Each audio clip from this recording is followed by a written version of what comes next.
emociones afectan mi día y no me dejan dormir bien durante la noche. Gracias a Neurexan, hoy me siento relajada, tranquila y duermo mejor.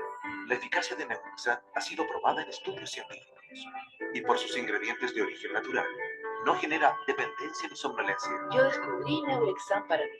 Neurexan, disponible en farmacias, calidad alemana. Shell.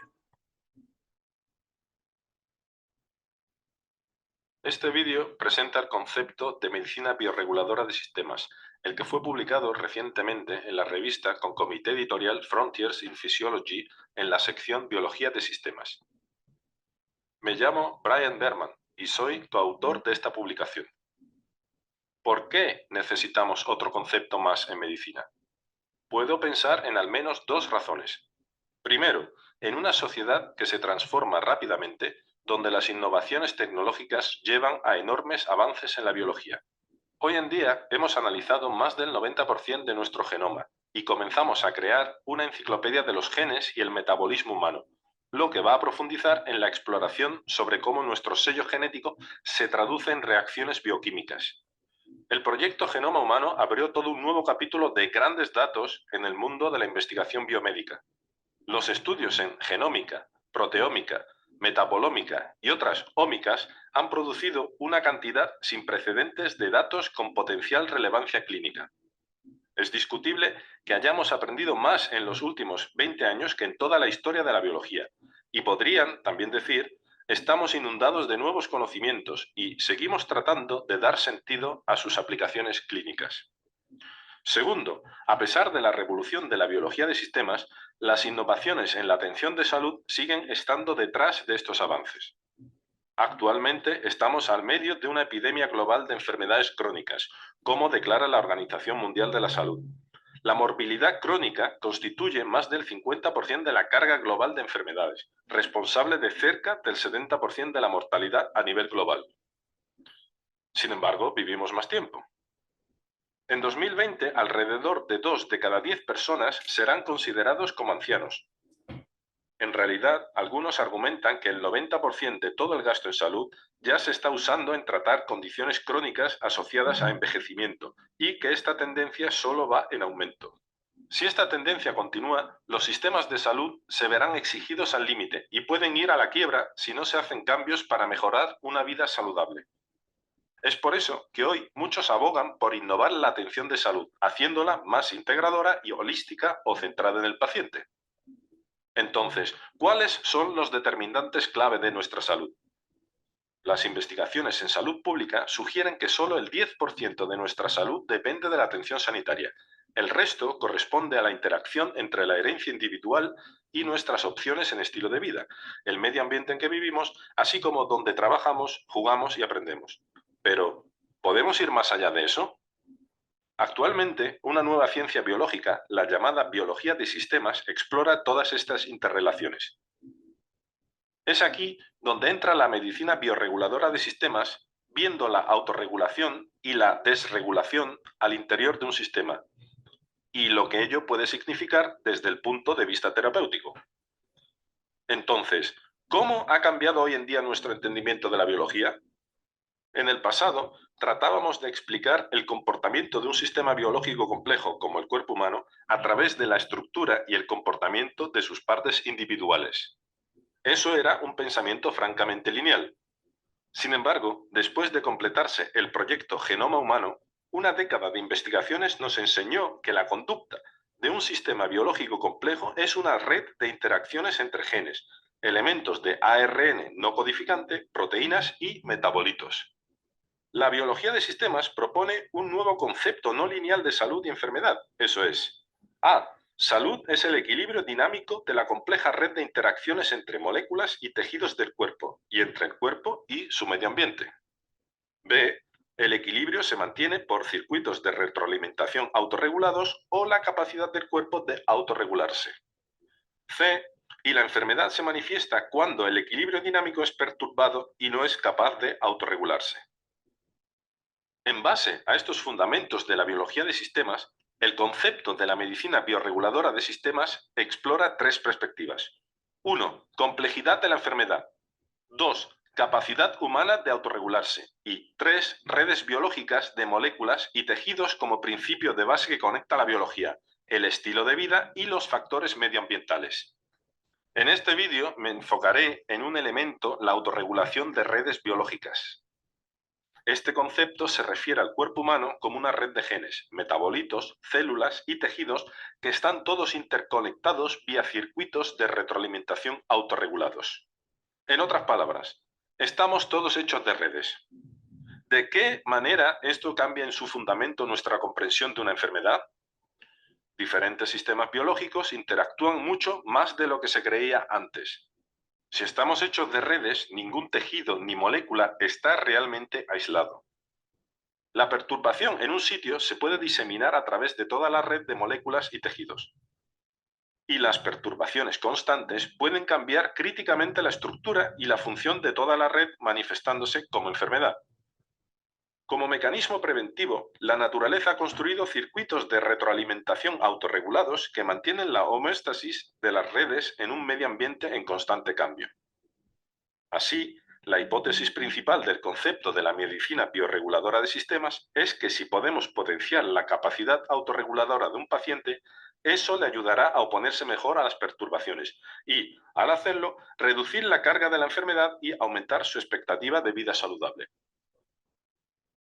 Las drogas, con un objetivo único, no siempre pueden inducir el efecto deseado al interior del sistema biológico, aun cuando inhiban o activen exitosamente a su objetivo específico. Una razón para ello es que el organismo puede afectar la efectividad de una droga a través de vías compensatorias. Por tanto, se sugiere que una terapia multiobjetivo dirigida a muchos objetivos en una red sería la forma más apropiada de abordar la complejidad de la enfermedad. La medicina bioreguladora de sistemas, al apuntar a múltiples blancos en las redes biológicas, aspira a potenciar la autorregulación. Creemos que esto tiene el potencial de entregar a los profesionales de la salud herramientas novedosas y efectivas para mejorar sustancialmente el resultado de los pacientes, en la línea de los avances científicos de esta era. En el white paper discutimos en detalle el proceso de desarrollo del modelo de la medicina bioreguladora de sistemas, sus elementos centrales y nuestra interpretación de ellos. Los alentamos a descargar y leer el documento completo, el que está disponible en www.bioregulatory-systems-medicine.com. Muy buenas noches, qué gusto que nos puedan acompañar en esta segunda parte del curso de Medicina Bioreguladora en Sistemas.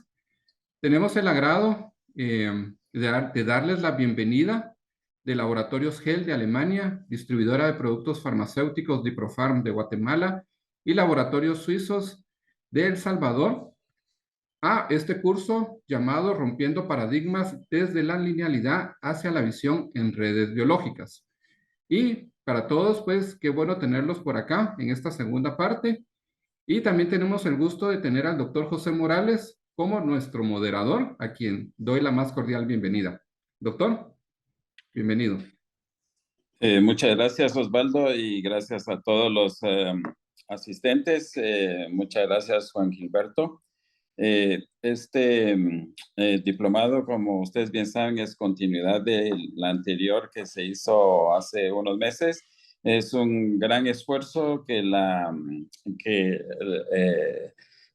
Diprofarm y laboratorios suizos hacen y guiados por la tremenda energía y esfuerzo que la doctora Mónica Name hace para poder reunir y esa capacidad de convocatoria que tiene a maestros como el que hoy vamos a tener el privilegio todos de escuchar en la conferencia. Desde ya damos las disculpas por un cambio en el programa. La doctora Mónica Name estaba para hoy en la conferencia y ella iba a introducir el diplomado y ha caído sobre mí ese tremendo privilegio debido a razones de causa mayor de la doctora Mónica Name. Así que voy a tener el privilegio de ir modulando este seminario. Creo que también tenemos de Juan Gilberto un mensaje que nos quiere aportar a la situación el seminario, Juan Gilberto, y luego, si me pasas el micrófono, yo continúo. Bueno, cómo no, muy buenas noches para todos. Es un privilegio definitivamente poder recibirlos a todos ustedes en este programa académico 2023, segunda parte del programa académico que comenzamos el año pasado. Así que de mi parte, nada más una recomendación muy importante y es a seguir el 80% del total de módulos, según lo explicará el doctor José Morales Reina, y el 80% también de presencia en cada módulo, para que al final podamos tener el 80% del diplomado. Así que lo importante del caso es que tengamos pues el cuidado. En un momento dado algunas cosas pudieron surgir el año pasado con respecto a que se pierde el internet en algún momento, pero tratemos de conectarnos inmediatamente porque el sistema pues va teniendo o nos va dando pues el total de presencia en cada módulo y en total de módulos también. Así que lo importante del caso es que tomemos en cuenta este punto para poder obtener el 80% mínimo de presencia de todo el programa académico del 2023. Esa es una recomendación muy especial. Sean ustedes muy bienvenidos y pues dejo al doctor José Morales Reina para exponer el programa de este año. Muchas gracias, Juan Gilberto, por esa observación. Es importante para la acreditación del diploma, esa asistencia que mencionabas. Y déjeme decirle que es un exquisito programa que ha la doctora Mónica Name elaborado conjunto con el esfuerzo de los profesores que son invitados al seminario y los laboratorios. Aprobado en Alemania. Este es un seminario que lleva todo un proceso de acreditación que tiene que ser finalmente con el visto bueno de Alemania y va a pasar por todas las redes más puntuales, en la que todas las especialidades se ven beneficiadas con este conocimiento tan de punta en el avance de la medicina. Hoy, en el día de hoy, teníamos a la doctora Name con la red gastrointestinal, pero viene dentro de dos conferencias para el día 4 de septiembre. Y el día de hoy tenemos el tema de de mentógenos, un tema muy actualizado que a todos nos va a dejar muchísimo enriquecimiento académico y clínico y expuesto por el maestro de maestros y quien es el mentor de todos los que hemos seguido este camino de la medicina alternativa a través de la bioregulación y antes somotoxicología. El doctor Arturo Virne. Por mi parte, que tengo más de 25 años de tener el privilegio de escucharle en cada plática, queda uno con una cantidad de conocimientos que no sabe uno a qué horas tiene el doctor Virne esa capacidad académica de lograrlos y transmitirlos a nosotros. Y finalmente van a ver al final del diplomado que es una brillante idea por fin romper ese tiempo de pandemia y ya tenemos la presencia para los que no han tenido la oportunidad de escuchar en persona al doctor Virne, pues tenemos la brillante exposición de él para el 8 y 9 de diciembre en un seminario presencial en la ciudad de El Salvador. Así que esa es una fecha que tienen que apartar.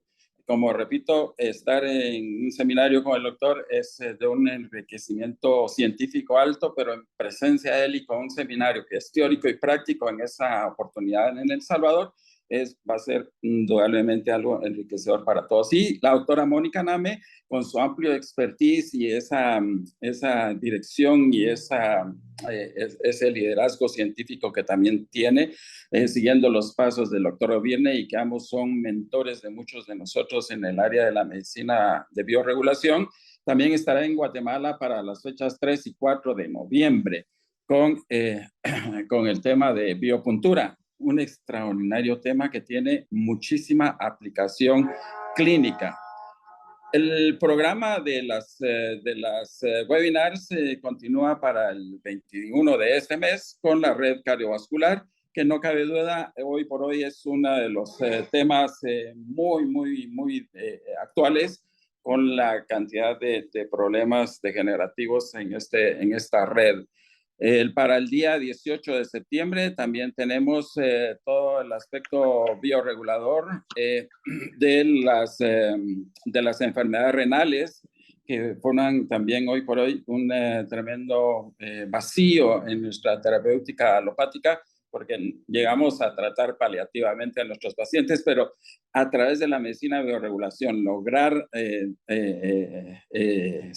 detectar rápido a estos pacientes y tratarlos oportunamente, podríamos tener mucho menos pacientes en problemas de diálisis. Para el día 2 de octubre vamos a tener también otro maestro muy destacado colombiano con el dismetabolismo. Es un tema de mucha vigencia desde hace ya más de 2 décadas. Sigue siendo un tremendo problema en la medicina alopática el resolver el dismetabolismo, y la medicina de bioregulación hace cada día más aportes para el adecuado tratamiento de estos pacientes.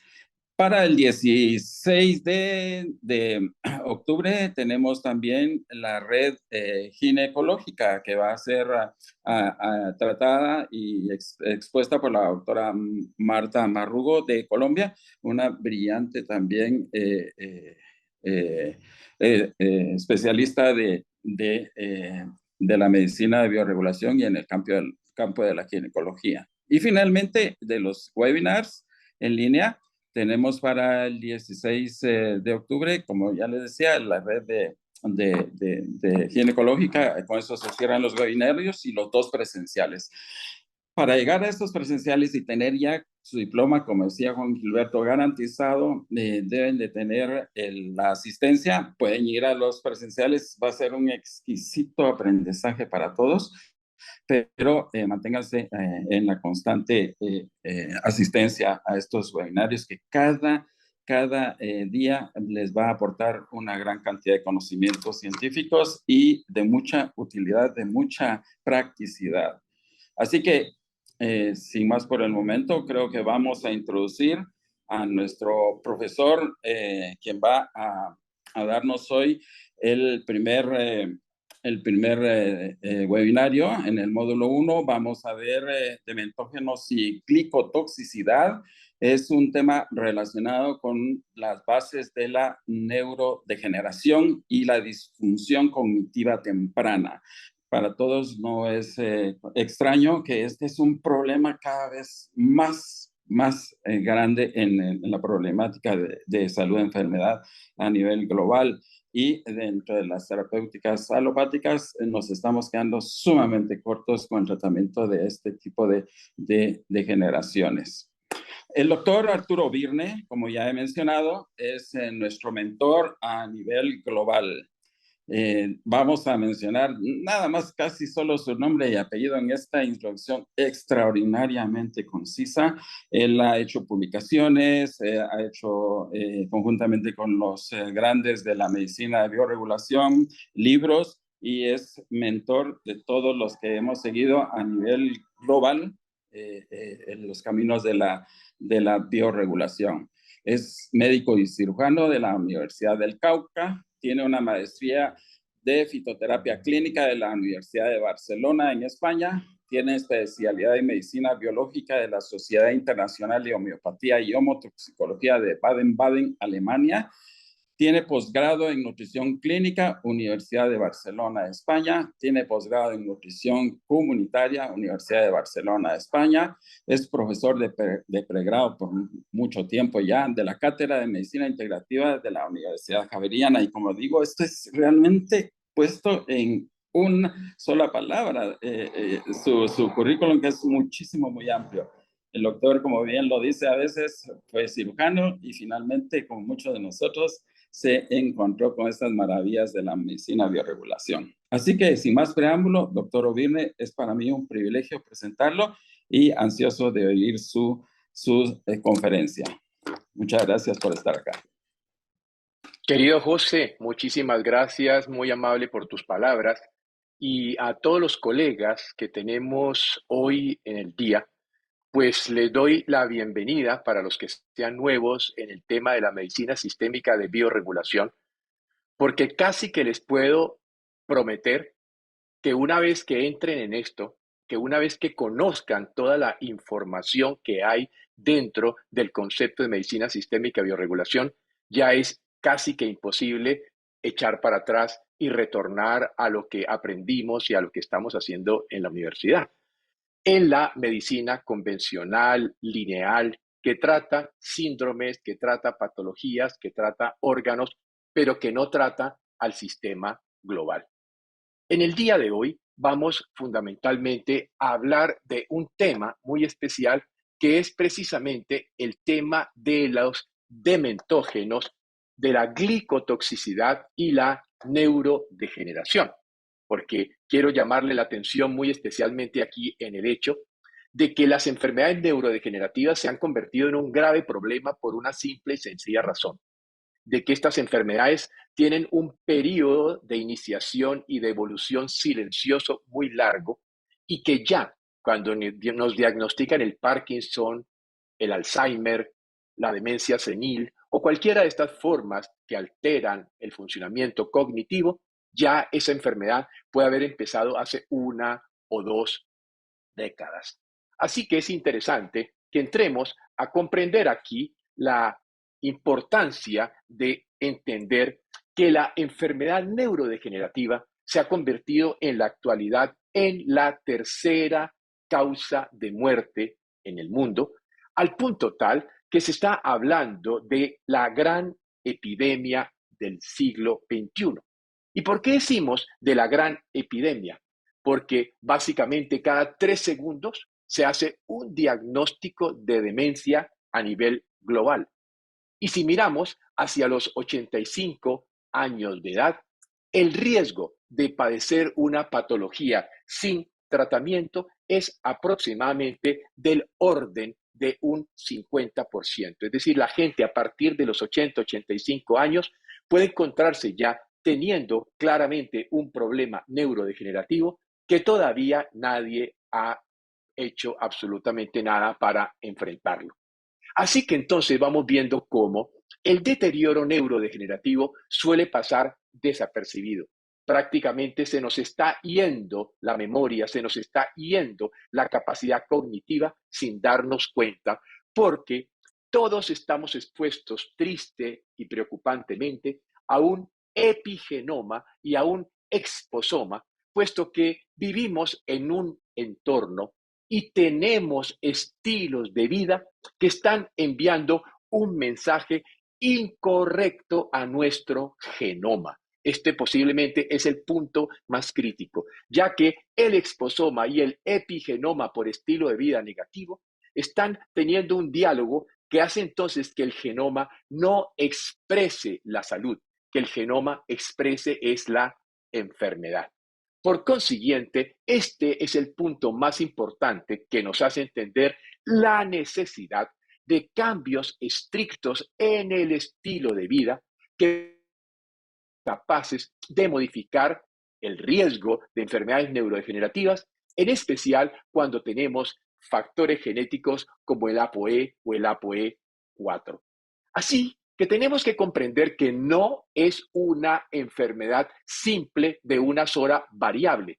Por tanto, no se presta al tratamiento estándar con un único medicamento, que es lo que hemos muchas veces visto que se está haciendo desde hace varios años, sin que nos encontremos unos resultados que podamos decir son resultados satisfactorios para poder solucionar o para poder enfrentar este tipo de situación y patología. Por tanto, como segundo punto, tratemos de entender la etiopatogenia de la enfermedad neurodegenerativa, sobre todo recordando en especial y en particular que nosotros trabajamos en sistemas de redes interconectadas. Aquí ustedes pueden ver la red que opera a nivel de fenómenos o situaciones dismetabólicas. Y por eso incluso van a tener directamente una clase, todo un módulo orientado al concepto del dismetabolismo, porque tal como veremos hoy, la resistencia a la insulina, el hiperinsulinismo, el consumo de lectinas como el gluten, muchísimos factores están jugando un papel de acción coordinada para el desarrollo de este tipo de enfermedades neurodegenerativas. Así que tenemos que entender que hay factores de riesgo. Por ejemplo, la diabetes, que puede estar asociada con el 67% de los casos de Alzheimer, o la resistencia a la insulina, que duplica el riesgo de padecer en algún momento neurodegeneración. Sin hablar, por ejemplo, de dejar a un lado a la obesidad, que hace un incremento significativo, puesto que dispara uno de los puntos más importantes que tenemos que comprender, que es la neuroinflamación. Detrás de la neurodegeneración existe toda una miríada muy grande de factores que lo que están generando es básicamente neuroinflamación. En la etiopatogenia, entonces, vemos que la inflamación crónica, persistente, silenciosa o de bajo grado lleva a el declino cognitivo, la depresión, la ansiedad o incluso la reducción del volumen encefálico. Así que hay una etiopatogenia multidimensional que básicamente nos muestra cómo la mala calidad, por ejemplo, del sueño puede empeorar la inflamación y que pocas veces estamos claramente teniendo en cuenta los desórdenes del sueño. Ahora, afortunadamente, ya podemos tener este tipo de relojes que le miden a uno el sueño y al otro día uno puede mirar cuánto sueño superficial, cuánto sueño profundo, cuánto sueño de movimientos oculares rápidos y cuántas veces se despertó en la noche, para poder entonces concluir si el reseteo del cerebro que se da principalmente durante el sueño y la actividad del sistema glifático, es decir, la detoxificación del cerebro que ocurre durante el sueño, pueda o no estar ocurriendo satisfactoriamente. También encontraremos cómo el sedentarismo se convierte en otro factor de riesgo independiente para la neuroinflamación o la disbiosis intestinal que, asociada a la permeabilidad intestinal anormal, son claramente otro de los importantes factores de tipo o de naturaleza proinflamatoria. Entonces, hoy día, como vamos a ir tratando de dilucidarlo, entenderemos la necesidad de psicólogos, psiquiatras, neurólogos, pensando en dieta, pensando en intestino, pensando en permeabilidad intestinal y pensando en probióticos como elementos dentro de un sistema de redes que necesita que haya un intestino sano si queremos prevenir, evitar y tratar la neurodegeneración. Así que la base para enfrentar la patología será el tratamiento de toda una serie de factores inductores de la inflamación, de los cuales vamos a hablar un poco más adelante. Pero aquí, en el tercer punto, quiero llamarle la atención sobre el concepto de los dementógenos. Es decir, así como hablamos de carcinógenos, hablamos de bociógenos, también hablamos de dementógenos, es decir, circunstancias, factores que juegan un papel claro y directo en el desarrollo de las alteraciones funcionales en el trabajo de la mente. Porque todos los seres humanos estamos expuestos a toxinas. Como nunca antes en la historia humana, nos encontramos ante un exposoma claramente tóxico y además comprendiendo que muchos de los factores de dicho exposoma son neurotóxicos, neuroinflamatorios e inductores de neurodegeneración. Por tanto, vamos a mirar que hay tres grupos principales de dementógenos para analizar. Por una parte, metales y químicos inorgánicos. Por otro lado, químicos orgánicos y por otro lado, lo que podríamos llamar biotoxinas, es decir, sustancias de naturaleza orgánica, sustancias de naturaleza biológica que son capaces de inducir la inflamación, la neuroinflamación y son capaces de favorecer el deterioro del sistema nervioso. Es clave el análisis de metales en sangre, puesto que mercurio, plomo, arsénico, cadmio estarían en la lista de elementos capaces de dañar el sistema nervioso. Pero otros metales como hierro, aluminio, plomo, arsénico están aquí poniéndonos un punto al frente. Y aquí, ¿qué tal? Que prácticamente se ha convertido en un agroquímico universal, que no solamente es carcinógeno, sino que es claramente neurotóxico. Y aquí es importante, por ejemplo, con respecto al glifosato, comentarles cómo se había pensado de que esta sustancia no iba a ejercer ningún efecto dañino sobre los seres humanos, puesto que actuaba sobre un sistema enzimático, el sistema del Chiminaque, que solamente se encontraba en las plantas, que no estaba presente en los humanos y que por tanto era de concluir que no había ningún problema. Pero el sistema enzimático del Chiminaque está en las bacterias del intestino, en la microbiota intestinal. Así que el glifosato, al dañar y alterar significativamente la microbiota intestinal, por vía del eje intestino-cerebro, está claramente relacionado o típicamente asociado con el riesgo de producir neurotoxicidad. Cuando hablamos de carga tóxica total, vemos entonces cómo esto reduce los niveles de glutatión.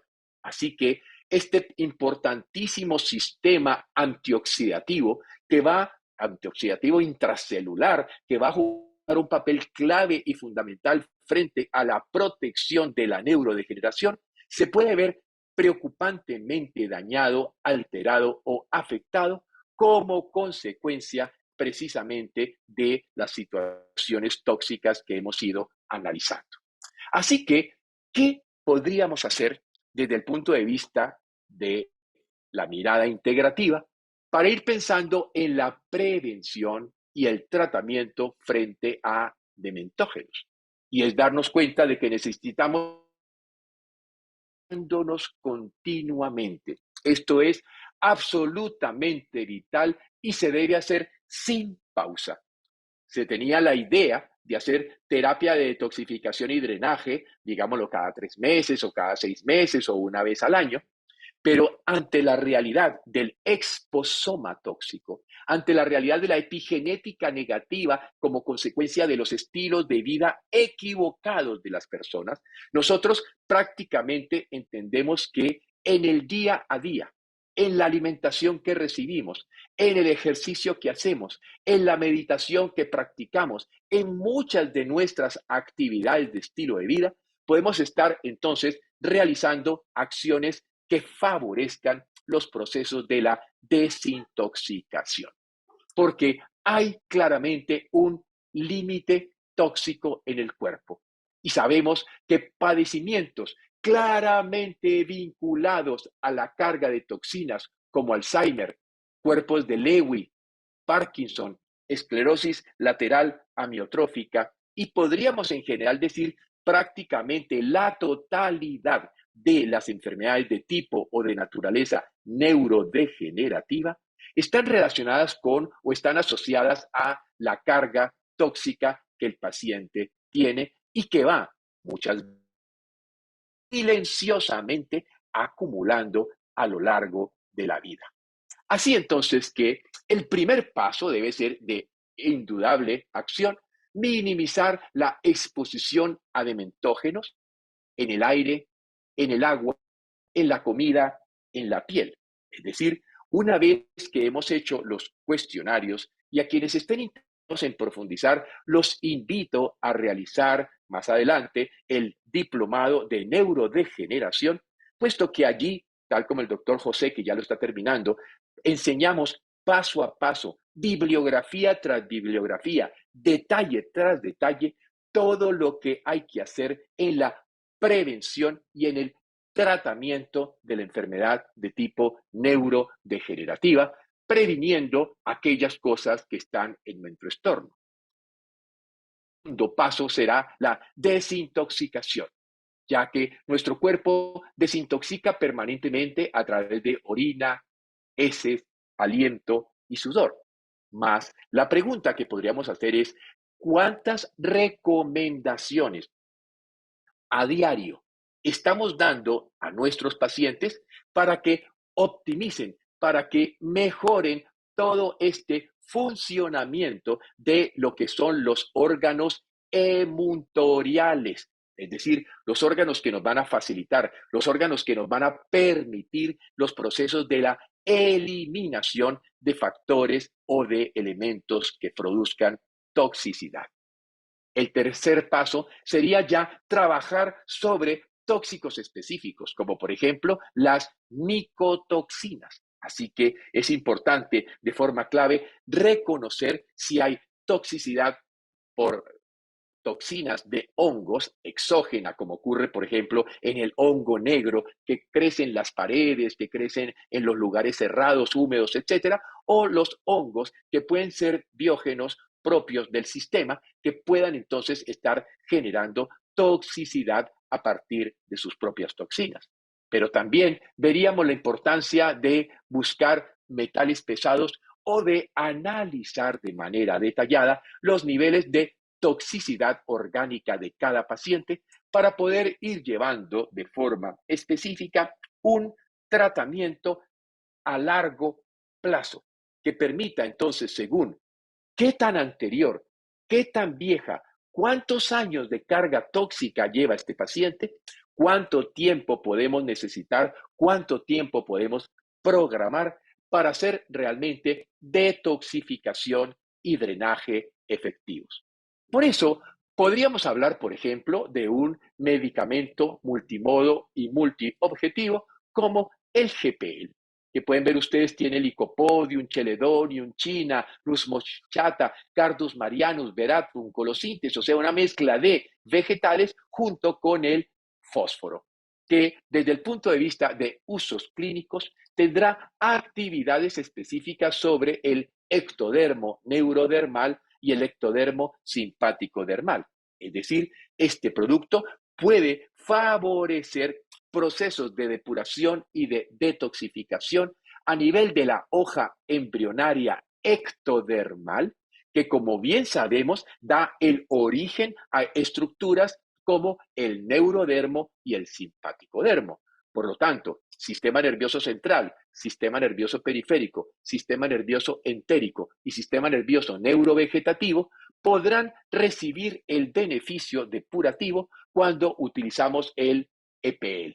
Y por ejemplo, ante síntomas como merma del apetito, emaciación o malnutrición infantil como fases de deposición, o cuadros como anorexia nerviosa y caquexia, que pueden ser claramente indicativos de disregulación o de disfunción a nivel del sistema nervioso, podríamos entonces emplear el EPL, el cual está presente en forma de comprimidos orales para utilizar de 1 a 3 veces al día o como solución inyectable para cuando es más necesario.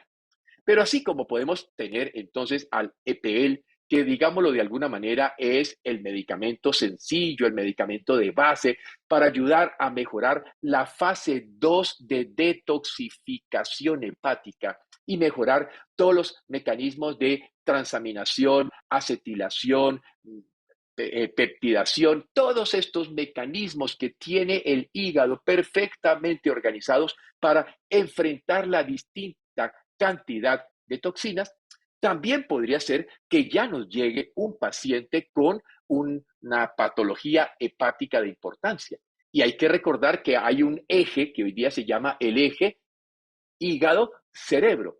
Y por eso puede existir encefalopatías hepáticas, o sea, alteraciones, daños, disfunciones importantes del hígado afectan la función del sistema nervioso. Y es allí donde podemos encontrar un medicamento compuesto bien complejo como el Heparc Compositum, que tiene elementos de órgano preparado suis, elementos vegetales, elementos minerales y elementos de cofactores catalíticos que permiten entonces, por lo que llamamos una acción multimodo y multiobjetivo, ser capaz de influir benéficamente en distintas redes anatómicas como hígado, vesícula biliar, sistema digestivo, sistema nervioso, cardiovascular, tejidos conectivos, tejidos mucosos, piel. Es decir, desde el punto de vista de lo que sería aquí la estructura anatómica,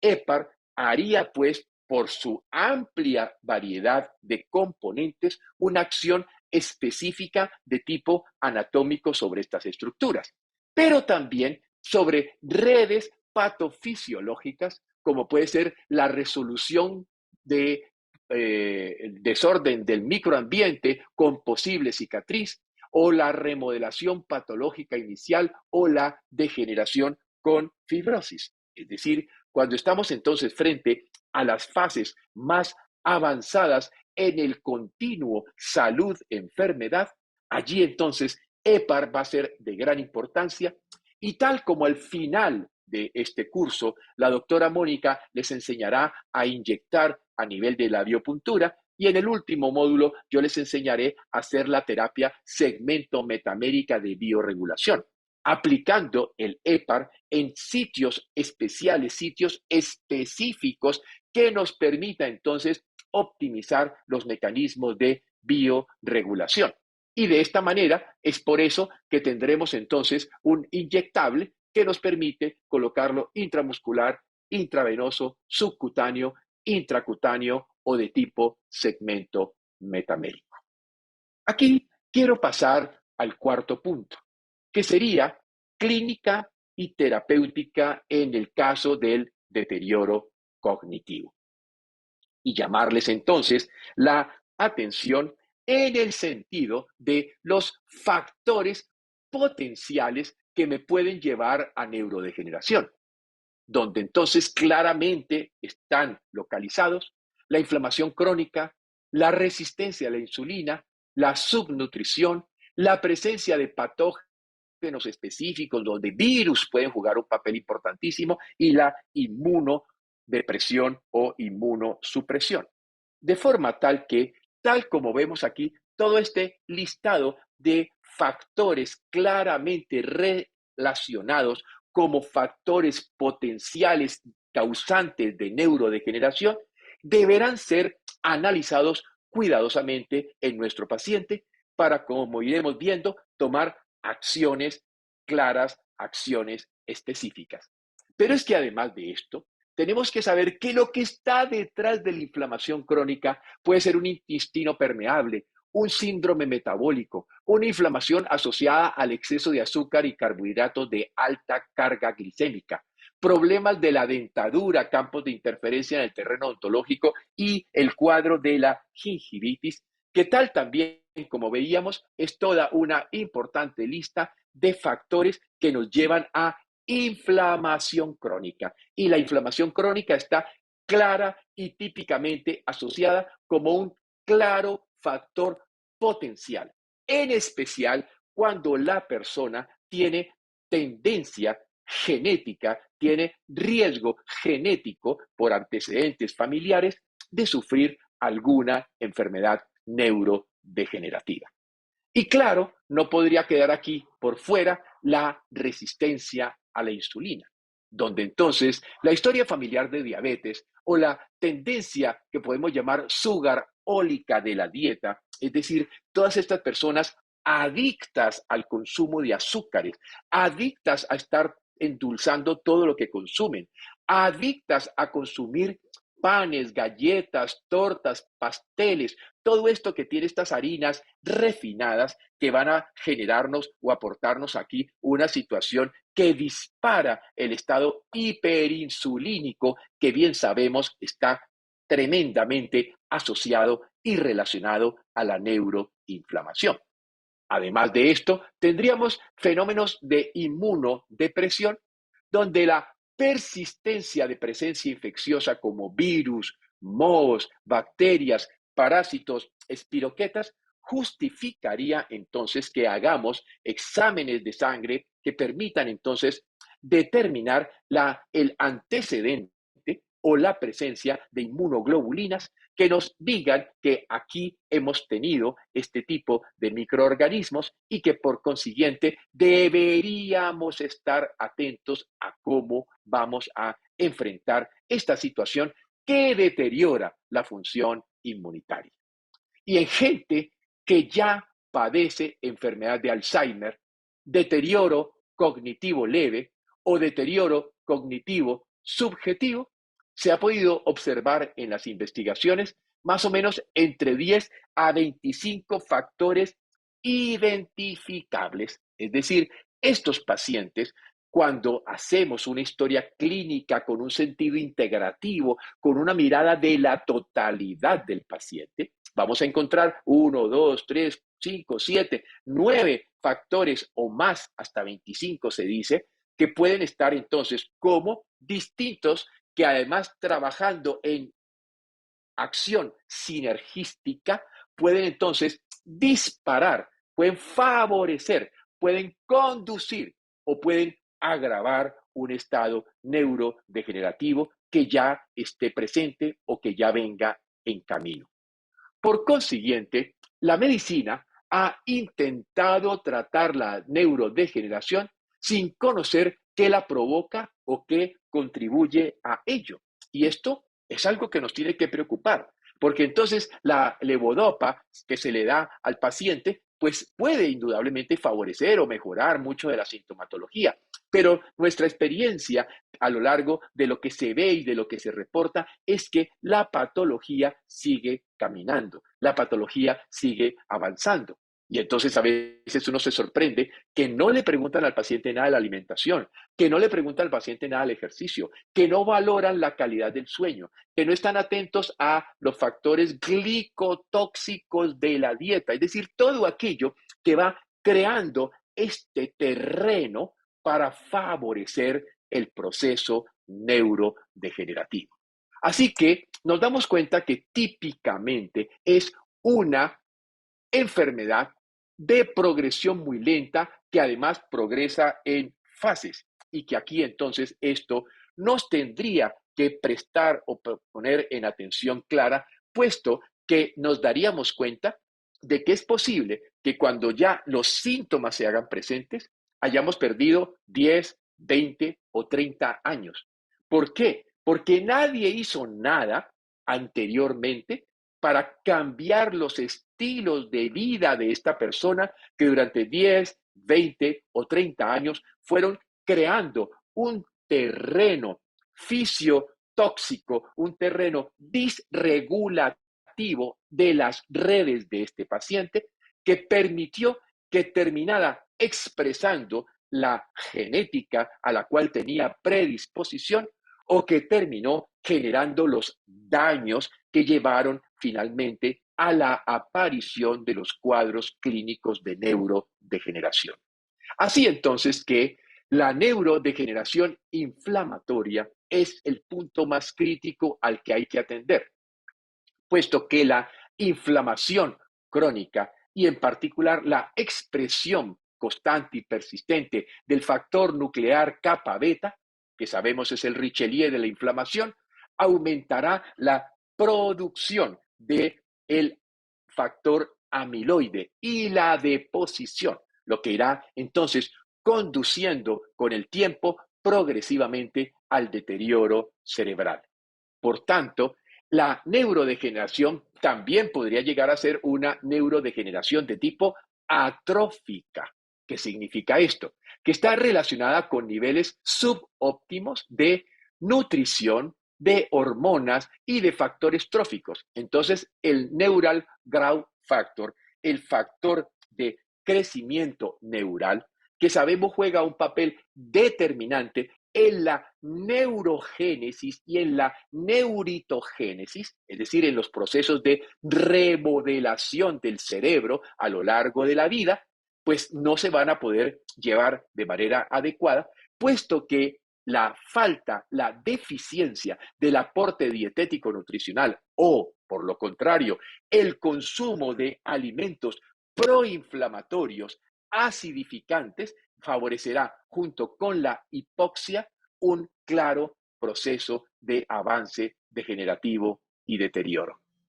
Así que también habría que nombrar aquí la neurodegeneración glicotóxica, es decir, toxicidad por azúcares, ya que la glucosa alta, la insulina alta en ayunas nos llevan a un doble factor metabólico tóxico. Por tanto, de las cosas que tendríamos que, dentro de la mirada y el seguimiento de nuestros pacientes, es ver cómo se está comportando la glicemia. Y si una glicemia que hace 3 décadas estaba en 84, ahora va en 86 y luego va en 88 y luego va en 92 y ya llega a 100 y ahora está en 106, pues allí hay una escalada progresiva de 10, 15, 20 años que nos va demostrando entonces el riesgo de la situación de glicotoxicidad.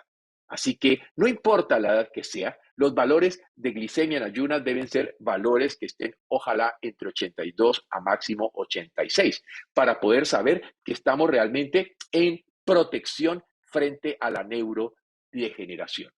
Aquí entenderíamos que en la neurodegeneración glicotóxica, la insulina es el factor trófico fundamental para las neuronas y que se pierde de manera específica la sensibilidad neuronal. Esto es tan crítico que ya ustedes pueden entrar y buscar diabetes tipo 3. Y la diabetes tipo 3 es la nueva denominación que se le da a la enfermedad de Alzheimer. Así que queda claro el papel deteriorante, peligroso, disregulativo de estar disparando picos glicémicos que disparan picos insulínicos, porque ese es el camino o uno de los caminos para encontrar la neurodegeneración. También vendría la neurodegeneración tóxica. En este caso, aquí son factores tóxicos como mercurio, tolueno, micotoxinas, en donde tenemos que buscar de la manera que sea minimizar la exposición y muy particularmente incrementar la eliminación, la neutralización o la excreción. Esto es importante porque el siguiente paso es la neurodegeneración vascular. Hay que recordar que si hay una característica particular del cerebro, es un órgano vascular por excelencia. La red circulatoria del cerebro es realmente muy importante, altamente importante, de forma tal que todo lo que ocurre aquí sobre la permeabilidad vascular puede llevar a cambios precoces frente al desarrollo de la neurodegeneración. Y también tenemos el otro tipo, que sería la neurodegeneración traumática. Antecedentes de traumatismo craneal fuerte o repetitivo leve, nos puede estar llevando entonces a esta situación. ¿Y quién no recordaría a Mohamed Ali, el famoso Cassius Clay, que era la mariposa porque casi nadie le pegaba? Pero miren cómo terminó, en un claro y triste deterioro de su sistema nervioso. Por tanto, esta situación de antecedentes traumáticos fuertes y repetitivos es un punto crítico. Por todo lo que hasta aquí hemos visto, comprendemos que necesitamos la mirada de un tratamiento personalizado que busque la remoción, la resiliencia y la reconstrucción. Estos pasos son necesarios, son fundamentales si queremos realmente enfrentarnos a la prevención o manejo de las enfermedades neurodegenerativas. Así que la prevención es la gran respuesta y depende de una serie de decisiones y acciones individuales cada día de la vida. Y esto es determinante que se lo hagamos entender y comprender al paciente. Con esa historia familiar de demencia, de Alzheimer, de Parkinson, o simplemente con el estilo de vida que el paciente tiene sobre un determinado fenotipo, sabemos que se incrementa cada vez de forma preocupante el riesgo de terminar haciendo neurodegeneración. Por eso, nuestro quinto punto en la charla de hoy es la hiperglicemia, el hiperinsulinismo y la neuroinflamación. Porque recuerden ante todo que la diabetes no es primariamente genética. La diabetes es fundamentalmente epigenética, que explotó en los últimos 50 años como consecuencia de, ante todo, los cambios dietéticos y la epidemia progresiva, pero cada vez más poderosa, de obesidad que encontramos a nivel claramente mundial. Así que quien padece diabetes tiene 2 a 4 veces mayor riesgo de desarrollar Alzheimer, porque en el fondo tiene inflamación crónica y resistencia a la insulina, que como bien sabemos son los 2 más importantes factores críticos asociados o relacionados con la neuroinflamación. De manera tal que Alzheimer hoy día se conoce como diabetes tipo 3, puesto que corresponde a un estado de resistencia insulínica en el cerebro que nos mueve hacia la neurodegeneración. De forma tal que podríamos decir con toda seguridad que prediabetes o predemencia serían equivalentes y que de esa manera este llamado deterioro cognitivo leve, el mild cognitive insufficiency, es indudablemente un fenómeno que se va generando, es un fenómeno que se va dando como consecuencia de estas situaciones de clara acción dismetabólica que pueden concluir con el deterioro cognitivo presente o causado por la obesidad y la dieta occidental. Y esto nos lleva a entender que los hallazgos relacionados con la obesidad y aumento de la adiposidad son, ante todo, el deterioro de dominios específicos de la función cognitiva en humanos. Las investigaciones en neurociencias e inmunología relacionan la sobrenutrición con un inicio no clásico de inflamación en el cerebro que se conoce como inflamación hipotalámica. Y recuérdense la importancia del hipotálamo dentro de todo lo que son, dentro de todo lo que implica básicamente la memoria, la capacidad y el funcionamiento de la memoria para todos nosotros. Por consiguiente, necesitaríamos entonces hablar de nutrición y dieta en el deterioro cognitivo. Hay una extraordinaria abundancia de plantas comestibles y saludables que nos hacen entender que tristemente nos volvimos dependientes de los granos producidos agrícolamente. Es decir, cuando abandonamos el papel de cazadores y recolectores y nos volvimos agricultores, nos volvimos dependientes de cereales. Y hay que saber que desde el punto de vista genético, no estábamos diseñados para que ese alimento fuera tan importante que la oración de cada día dice, el pan nuestro de cada día, dánoslo hoy. O sea que esto nos lleva a entender cómo nos hemos vuelto dependientes de una forma de productos cargados de lectinas con una alta carga glicémica y con una serie de problemas que pueden favorecer el camino de la neurodegeneración. Y allí también apareció otro fenómeno importante en Suecia en el año de 1974, que fueron las pirámides alimentarias, cuando la señora Anna-Britt Angstsater, en la revista anual de cooperativas, habló de la buena comida sana a precios razonables y creó entonces aquí este concepto de la pirámide alimentaria que todos alguna vez vieron, donde la base de la pirámide eran precisamente los cereales. Lo más importante era comer cereales todos los días, que de hecho la gente puede llegar hasta comerlo 5 veces al día el consumo de cereales. Por tanto, se generó y está todavía una abismal brecha entre el estilo de vida moderno, la dieta moderna, lo que la gente come y el genoma primitivo.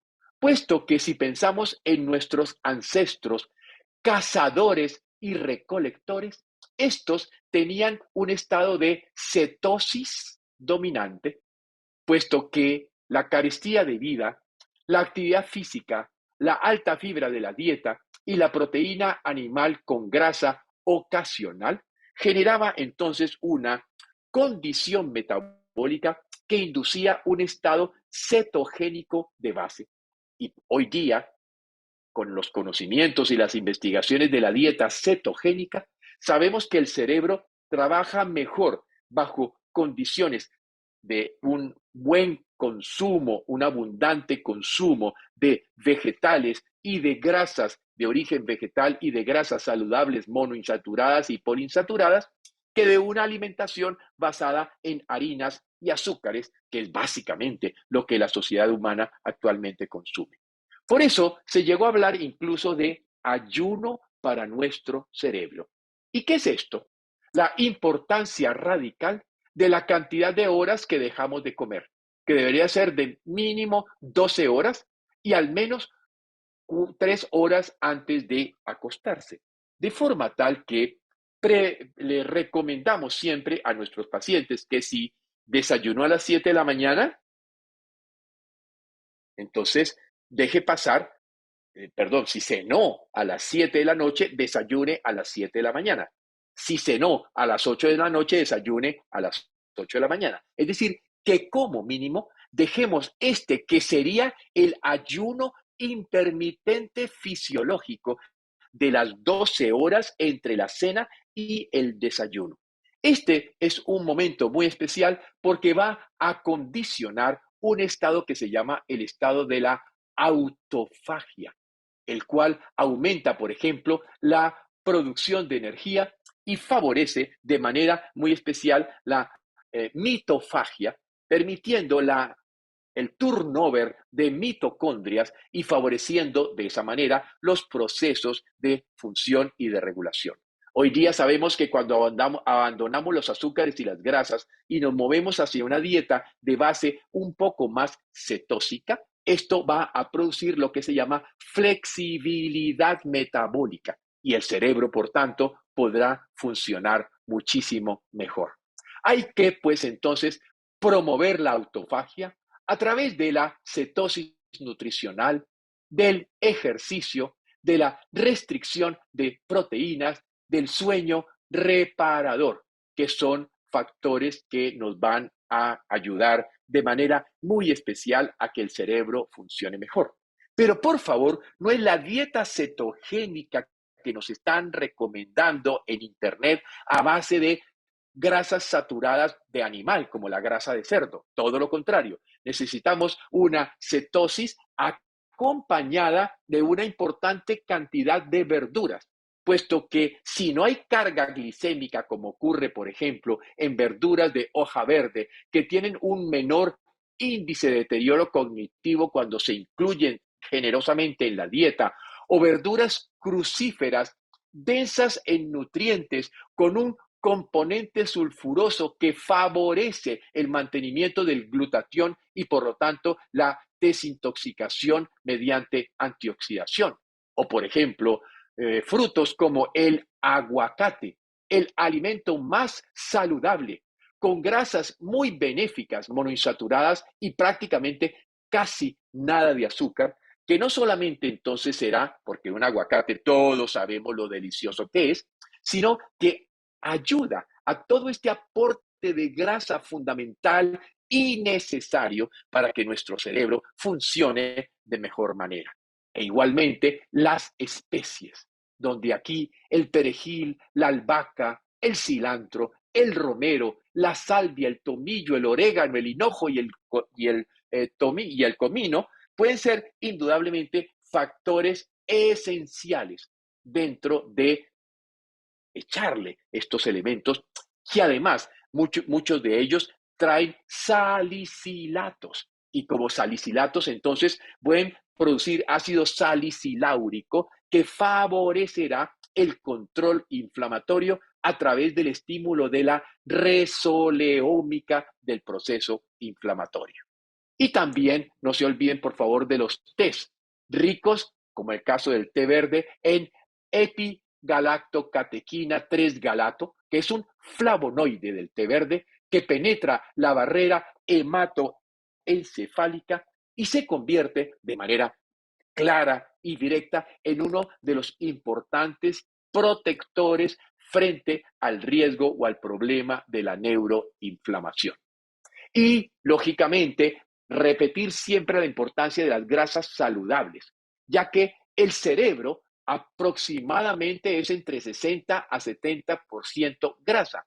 Así que la grasa que ingerimos será sustento para las neuronas, para las membranas mitocondriales, para la vaina de mielina, pero eso sí, algo muy importante.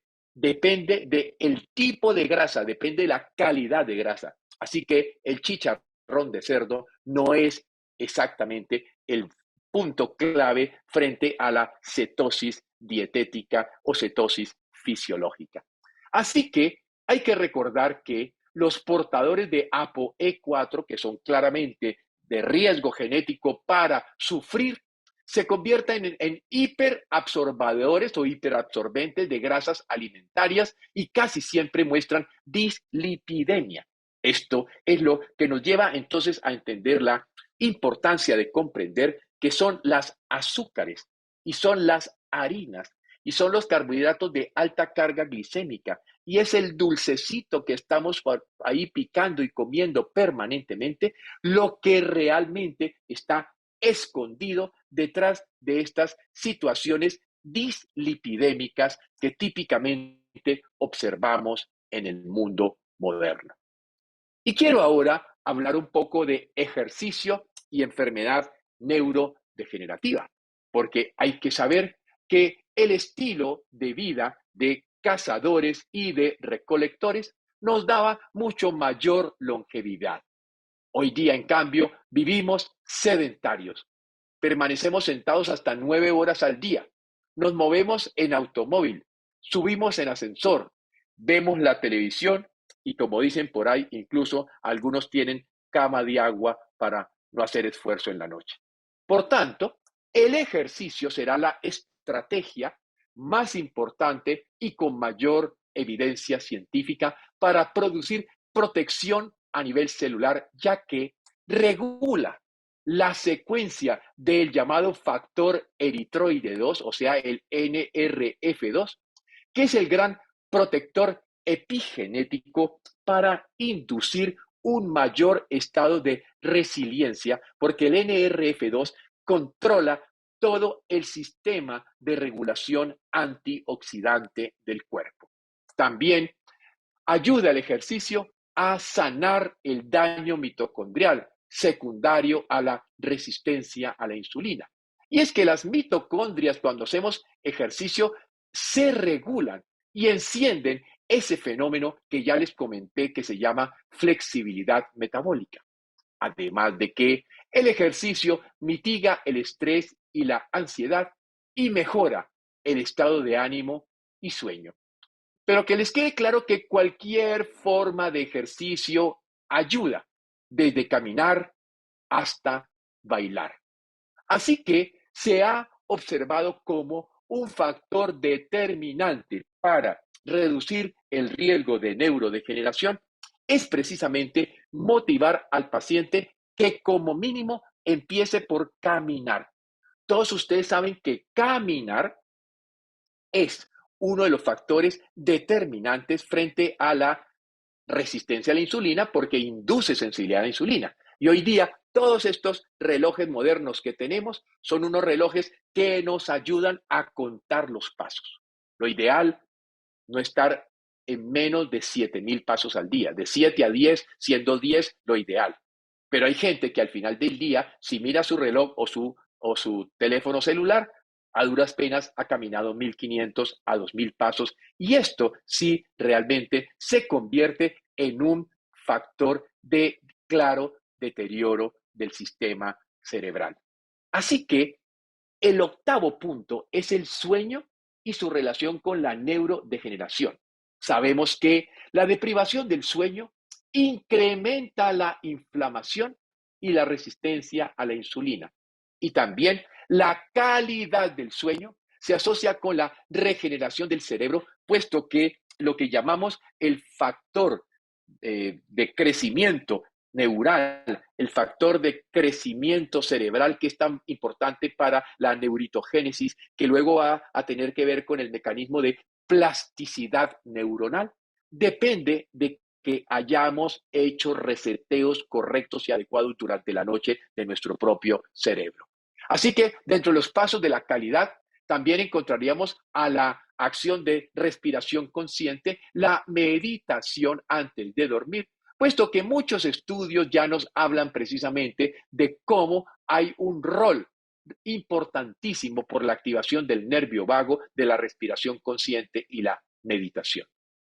Acciones importantes: evitar las hipoglicemias nocturnas, ya que la resistencia a la insulina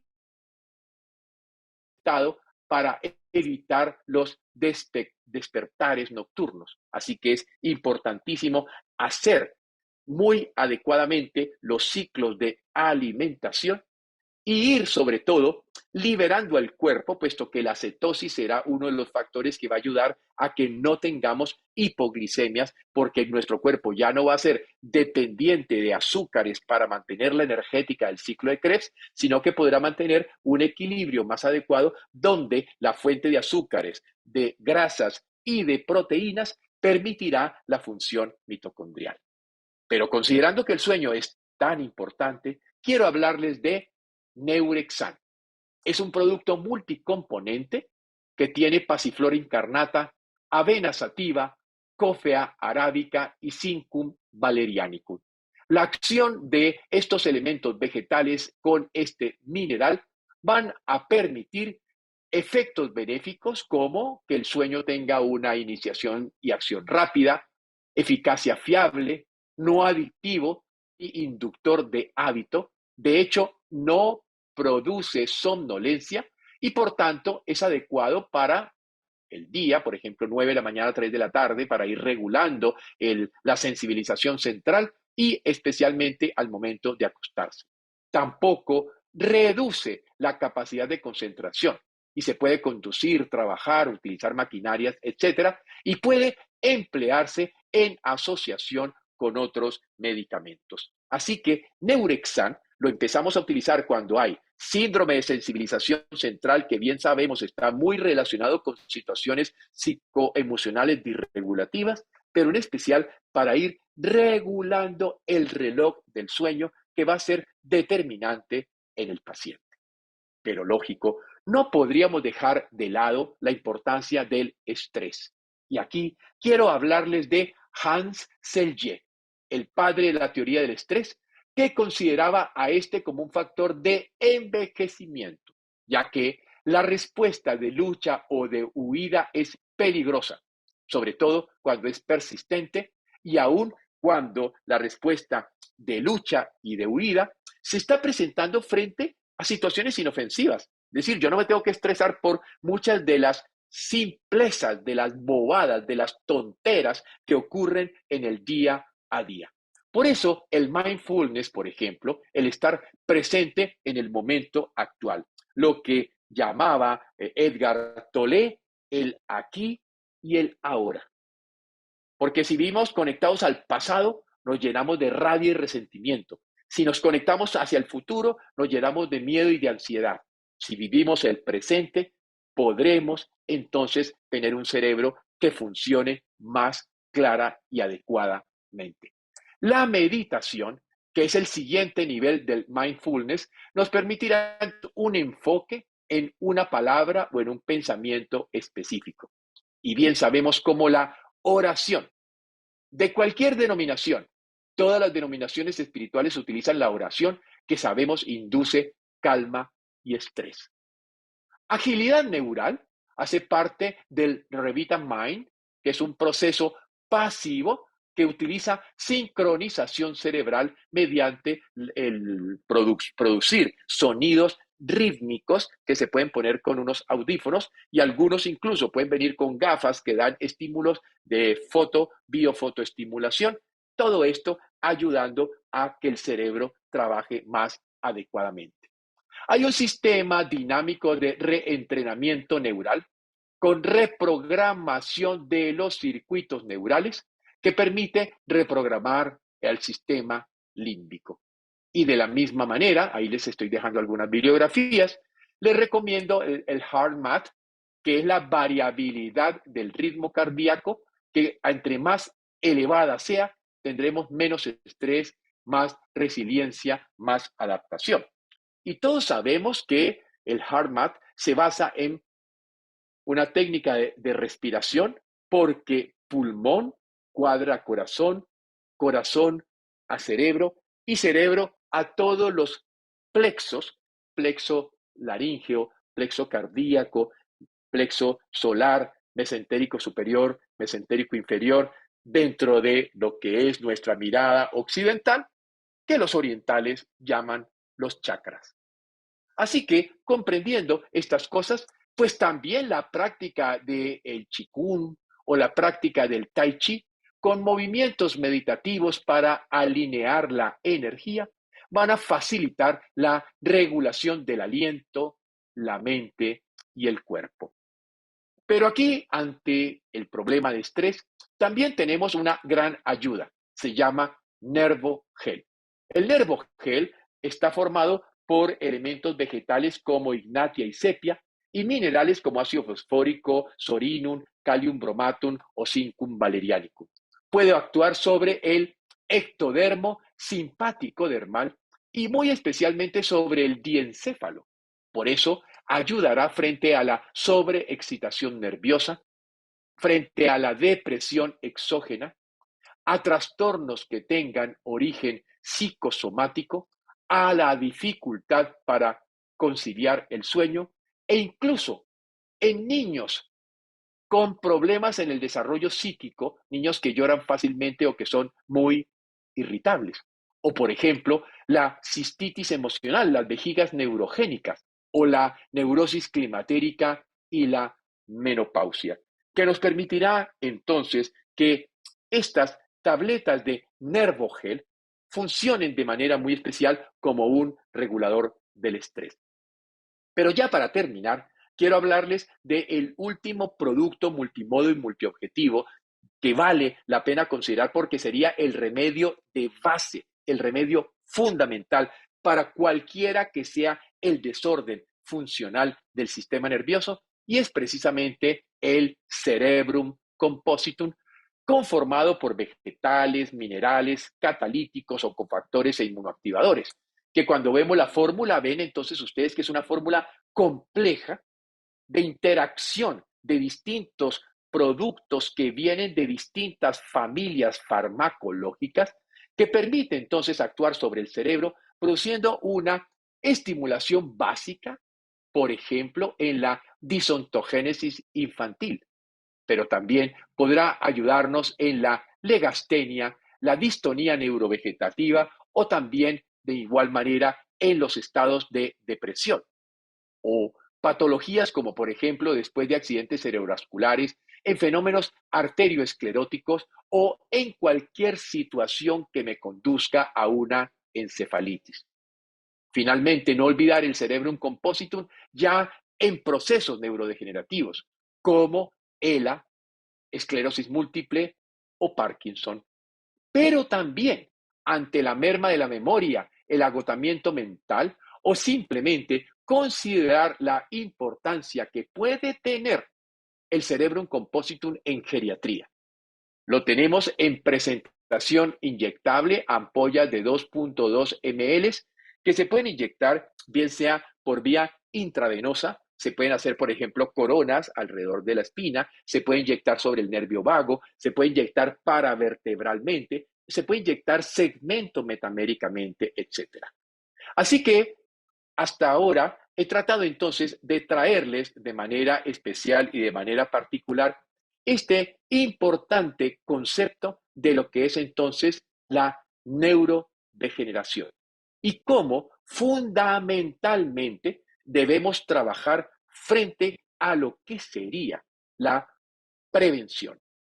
Trabajar ojalá desde muy temprano, y si en la historia clínica de una persona hay historia familiar de procesos neurodegenerativos, una persona empieza a comentarnos que nota que la memoria ya no es tan ágil, que se le olvidan muy fácil las cosas, que tiene dificultades para los procesamientos que la actividad de la plasticidad neuronal necesita, empezar a revisar detalladamente todos los aspectos que les he mostrado el día de hoy.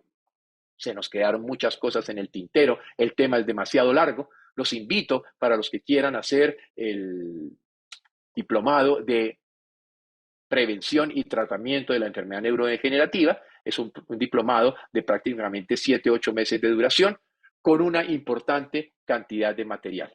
Pero también los invito muy especialmente a visitar las 2 páginas web que les coloco aquí, donde encontrarán una buena cantidad de material, una buena cantidad de clases y de información que pienso puede ser de gran importancia para que ustedes puedan entonces utilizarlo con sus pacientes y en sus tratamientos.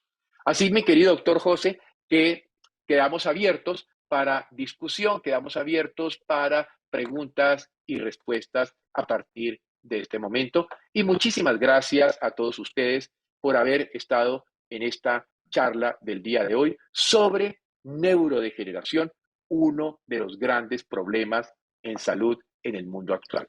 Muchas gracias. Muchísimas gracias, doctor Ovirne, por su brillante conferencia. Como usted bien dice, este es un conocimiento de meses y meses. Para mí es uno de los diplomados más enriquecedores que he podido cursar. No me alcanzaron los 7 meses, realmente estuvimos por ahí.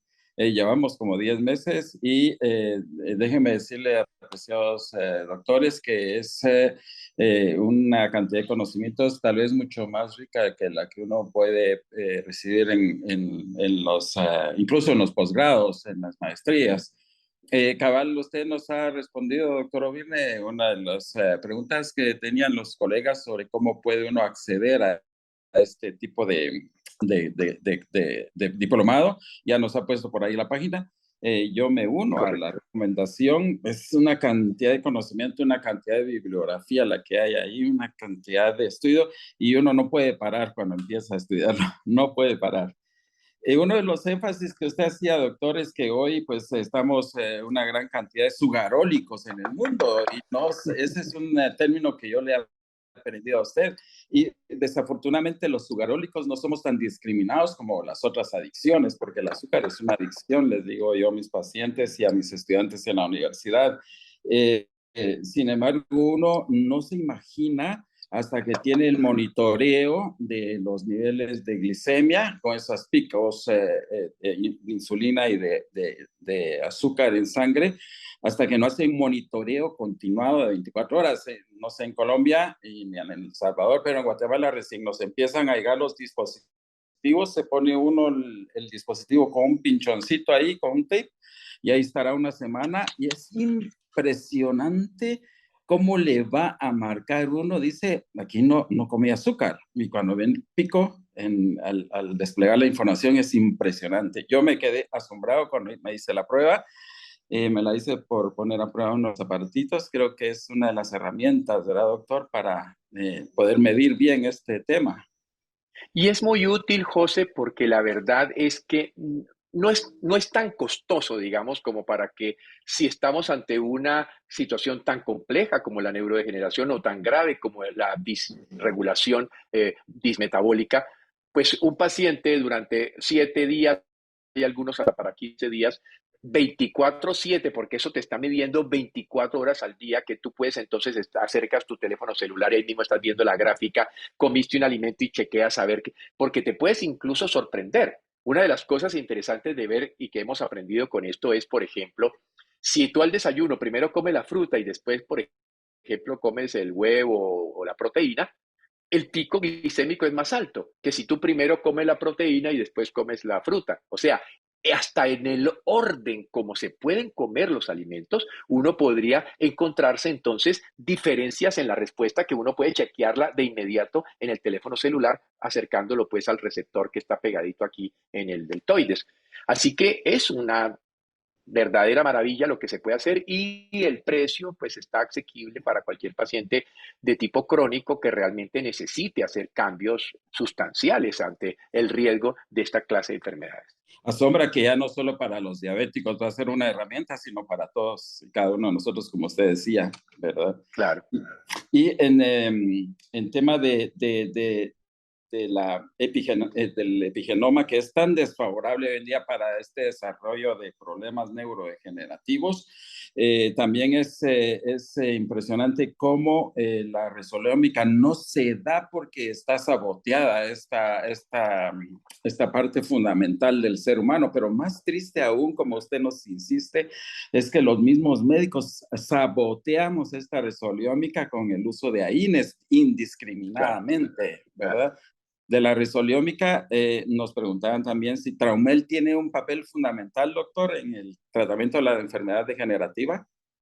De hecho, por ejemplo, hablando de las investigaciones genómicas que se han hecho con el Traumel, se ha visto que el Traumel al final se podría considerar como una sustancia capaz de inducir respuesta resoleómica, es decir, optimizar la capacidad endógena del cuerpo para resolver la inflamación a través de lipoxinas, maresinas, neuroprotectinas, es decir, de todas esas moléculas, por eso se llama resoleómica, es una red de moléculas que resuelve la inflamación, todas derivadas de omega, por eso es tan importante el pescado en la dieta, y porque el EPA nos llevará a una resoleómica principalmente por el lado cardiovascular, el DHA a una resoleómica más por el lado neurotóxico, por eso en el caso, digamos, aquí luego en alguna parte del diplomado hablamos de la suplementación de los omegas, cuál es el tipo de omega cuando son patologías cardíacas, cuando son patologías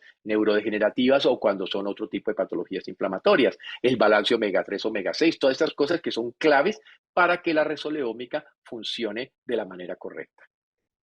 Y nos preguntaba el doctor Montoya si podemos combinar este aporte nutracéutico del omega 3 con la detoxificación al mismo tiempo, doctor. Es decir, no hay ningún tipo de problema porque lo que tenemos que mirar es que los nutracéuticos, como su nombre lo dice, son alimentos en forma concentrada y posiblemente en dosis más altas de las que uno podría consumir en forma dietética. Pero los nutracéuticos no hacen o no implican una sobrecarga tóxica. De todas maneras, uno podría pensar que en un principio, en un paciente que esté muy tóxico, que tenga un hígado muy golpeado, con una fase 1 mediada por citocromo P450, generando muchos metabolitos reactivos de fase 1 y con una fase 2 bastante deteriorada, pues es preferible, por ejemplo, hacer un ayuno o hacer una dieta vegetariana durante una semana antes ya de empezar a dar suplementos. Entonces, muchas veces, como te digo, no hay nada escrito. Está escrito es en el paciente que tengo al frente. Por lo tanto, los protocolos se hacen para el paciente, no se hacen para la enfermedad. Y eso es clave. Entonces, ¿quién es este paciente? ¿Cómo ha sido su estilo de vida? ¿Cómo son sus condiciones? ¿Cuál es su realidad biológica para yo poder determinar con qué empiezo o con qué no empiezo? ¿Cuál es el orden en que debo trabajar? ¿Cuál es la situación más crítica que debo entrar a solucionar? Y por eso muchísimas veces les insistimos y les enseñamos a los estudiantes y a los colegas de que no nos basemos en protocolos cerrados. Conozcamos las posibilidades terapéuticas y creamos el protocolo según la necesidad del propio paciente. Sí, porque como usted bien nos ha enseñado, pensar linealmente es uno de nuestros errores que tenemos en el pensamiento alopático. Y uno piensa en enfermedades neurodegenerativas y se va directamente a la cabeza, pero de repente el paciente lo que necesita urgentemente es reparar una disbiosis que le está provocando otro problema. Total, total. Total. Y fíjate que, claro, es que lo que pasa, José, es que hay que tener en cuenta de que estuvimos 6 o 7 años en una facultad de medicina pensando linealmente. Entonces no es tan fácil, digamos, para todos nosotros, para mí mismo, todos nosotros cuando empezamos cambiar del pensamiento lineal, estreptococo igual amigdalitis, si mato el estreptococo se acaba la amigdalitis, a un pensamiento en redes. Entonces, ¿qué es que la amigdalitis puede tener que ver con el estreptococo, pero también con la dieta, también con el problema intestinal, también con el estrés, también con el clima? Entonces ya es cuando empezás a darte cuenta de que la amigdalitis tiene 5, 6, 7, 8 factores al tiempo. ¿Cómo los voy a ir manejando? ¿Cómo le voy a dando prioridades? Entonces, ese es el punto importante de la mirada integrativa del concepto que se maneja ahora en medicina de biorregulación. Y dar mucha importancia a ese terreno, ¿verdad, doctor? Como usted bien dice, Claro. hacerlo cada vez más robusto y seguramente los insultos que mencionábamos con esos choques, con esos hiperinsulinismos e hiperglicémicos no van a golpear tanto como cuando no están robustas las redes. Claro, porque son los dos conceptos, ¿no? Robustez y resiliencia. Si ¿cómo tengo una red robusta? Pues con un estilo de vida correcto. ¿Cómo tengo una red debilitada? Con un estilo de vida tóxico.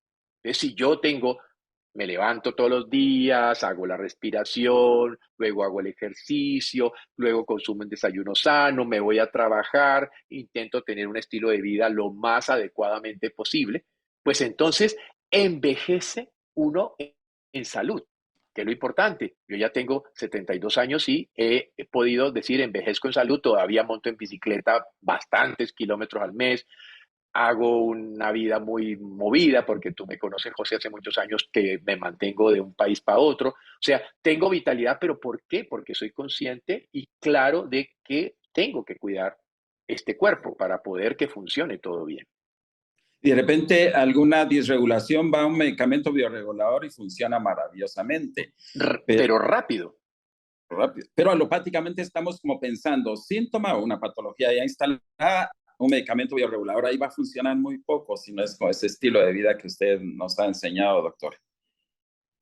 Y es el concepto, José, de la bala mágica, ¿no? O sea, para cada enfermedad, un remedio, para cada síntoma, un remedio. Por eso es que cuando nosotros vemos el ICD-10, por ejemplo, y vemos la cantidad de diagnósticos clínicos que hay, y al mismo tiempo miramos los vademecum, pues eso es una cosa de locos, ¿no es cierto? Porque realmente la cantidad de fármacos que hay, o combinaciones de fármacos, porque por ejemplo ahora sale un señor muy famoso, artista de la televisión aquí en Colombia, y entonces dice que para el dolor de espalda, que tiene dolor de espalda, entonces le dice, use este producto que tiene cafeína, naproxeno y otro AINES, pues 3 al mismo tiempo. Y le dice, pero es que también tengo dolor de garganta. No se preocupe, es el mismo remedio. Pero es que también me duele la cabeza. No, es que es el mismo remedio. Entonces hacen unos pools donde unen 3 y 4 componentes y eso realmente para el metabolismo y sobre todo para la fase 1 de desintoxicación del hígado. La citocromo P450 es un sistema enzimático que se ve tremendamente golpeado y que hace entonces que generemos muchos metabolitos reactivos que si tenemos una fase 2 de desintoxicación hepática mala, ya el camino se está complicando. Y es cuando si ese paciente llega a otro médico alópata va a agregar un esteroide.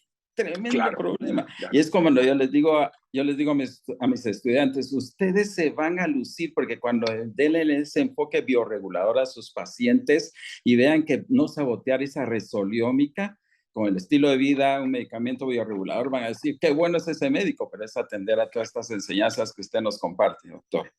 No, y sabe también, José, que también hay una cosa bien importante y es que ya los pacientes lo tienen claro. Ya los pacientes no quieren tanta medicina. Ya los pacientes dicen, es que mire que tenía este medicamento y me lo cambiaron por este otro y cuando voy a mirar el principio activo es el mismo, pero el nombre es diferente. O sea, ya como todo está a un clic en Google, todo está a un clic del computador, ya la gente lee, ya el paciente no traga entero, ya el paciente se está dando cuenta de que más del 60% de los medicamentos que formulamos no curan nada. Ningún antihipertensivo cura la hipertensión, ningún antidiabético cura la diabetes. Por eso nos tiene que mover hacia el concepto de la prevención, hacia el concepto del estilo de vida, hacia el concepto de lo que ahora salió exactamente antes de la pandemia, en el trimestre antes de la pandemia. Harvard hizo el primer curso de Lifestyle Medicine, medicina de estilo de vida, donde ya la idea no es el tratamiento del síndrome, de la patología o del síntoma, sino qué hay que hacer para no enfermar. ¿Qué era, José? La premisa más importante de la escuela de Hipócrates. La función del médico es enseñarle a su paciente a cómo vivir para no enfermar. Claro, eso no le interesa para nada a la industria farmacéutica. Los que hemos aprendido de la medicina bioreguladora de sistemas, vemos cómo los modelos como el estadounidense buscan de una manera muy interesada esta temática que ya se ha manejado por décadas dentro de la medicina de bioregulación, antes homotoxicología. Por ejemplo, la medicina de lifestyle medicine que usted decía, ¿verdad? Y toda esta serie de especialidades que han ido saliendo en la medicina estadounidense. Nos preguntaban, doctor, si el cerebrum compositum se puede poner sublingual en caso no haya posibilidad de inyectarlo. Sí, es decir, de golpe si tienes un bebecito o un niño muy pequeño, puedes romper la ampolleta y echarlo sublingual. A veces yo le digo a las mamás, entonces es que hagan de la siguiente manera, como la ampolla tiene 2 centímetros, que no le eche los 2 centímetros, sino que, por ejemplo, le ponga 0,5 y luego de 3 o 4 otro 0,5 y luego de 3 o 4. Es decir, por ejemplo, que la ampolleta la distribuya en 4 dosis de 0,5 a lo largo del día. Entonces puede ser muchísimo más interesante esa forma de administración que dar toda la ampolla de una sola. No, muchas gracias. Y en las posibilidades que tiene coenzime y ubiquinol compositum en este tipo de problemas, doctor. Importantísimo porque dentro de las cosas que vimos es que la neuroinflamación es el gran problema y todos los procesos inflamatorios terminan generando impacto a nivel de las suprarrenales, ¿no es cierto? Terminan generando una falla en la función adrenal y por tanto una falla en la función energética mitocondrial. Y sabemos que coenzima y bichinon es la pareja especial para reactivar la función del ciclo de Krebs y de la cadena respiratoria de las mitocondrias. Así que cuando vemos una enfermedad de estas largas que ha tenido mucho agotamiento y que el paciente va down, bajando,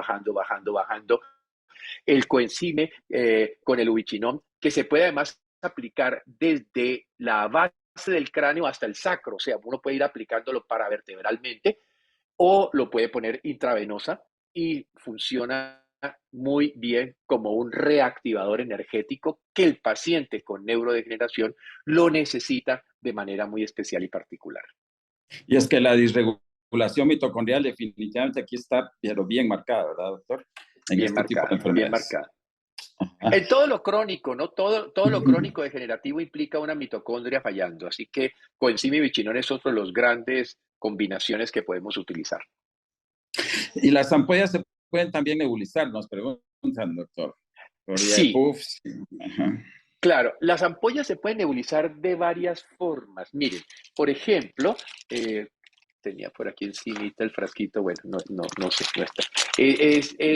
Es unos frasquitos, aquí ya lo encontré. Miren, estos frasquitos, por ejemplo, los consigue uno aquí, estoy seguro que allá también los pueden conseguir. Entonces, en este frasquito, y esto sí se los quiero explicar muy bien para cuando usen la nebulización.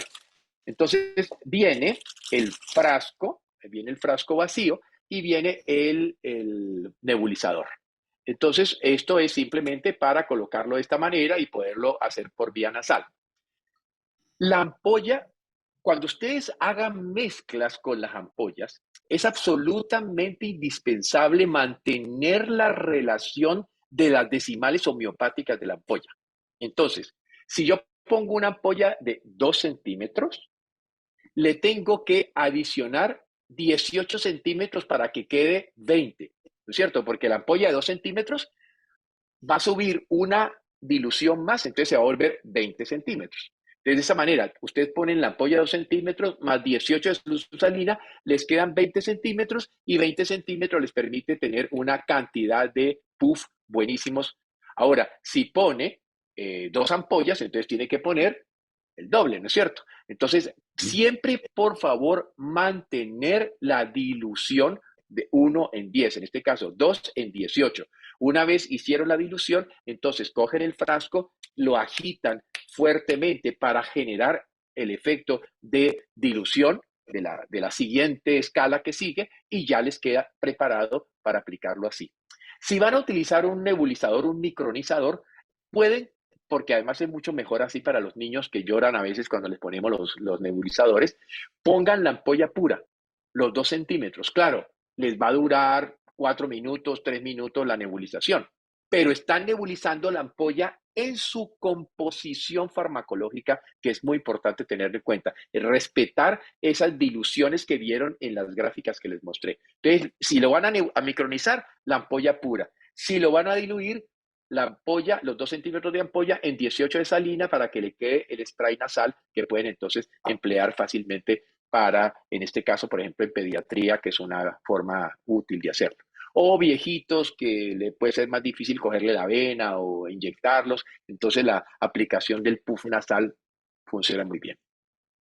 Al final tenemos de todo el diplomado una clase con la doctora Name de sueroterapia, pero no sé, alguien nos pregunta adelantadamente cada cuánto se aplican endovenosamente las ampollas. Y ya nos dijo que no hay protocolos, pero ¿algún alineamiento, doctor? Podríamos decir, es decir, tú recibes un paciente que lo ves muy deterioradito, muy gravecito, puedes empezar con, por ejemplo, 2 veces a la semana, luego lo pasas a 1 vez a la semana, luego lo pasas a cada 10 días, luego lo pasas a cada 15 días, luego lo pasas a 1 vez al mes. Por lo tanto, es como lo llamo yo la terapia del acordeón. En la medida que el paciente mejora, vas distanciando la dosificación. Si el paciente recae, vuelves a recortarla. Entonces tú puedes estar en un proceso donde vas distanciando, vas acortando. Como neurodegeneración muchas veces son pacientes ya de edad o pacientes viejitos, a veces hay que entender que estos pacientes necesitan terapéutica a largo plazo, porque ya el sistema está muy deteriorado. Entonces no puedes pretender que una enfermedad que se ha gestado, entonces es clave entender que muchas veces son tratamientos hasta de 3 meses para uno ir viendo resultados. Claro, ese pensamiento alopático, un síntoma, un medicamento es el que tenemos también que ir como modulando. Superando.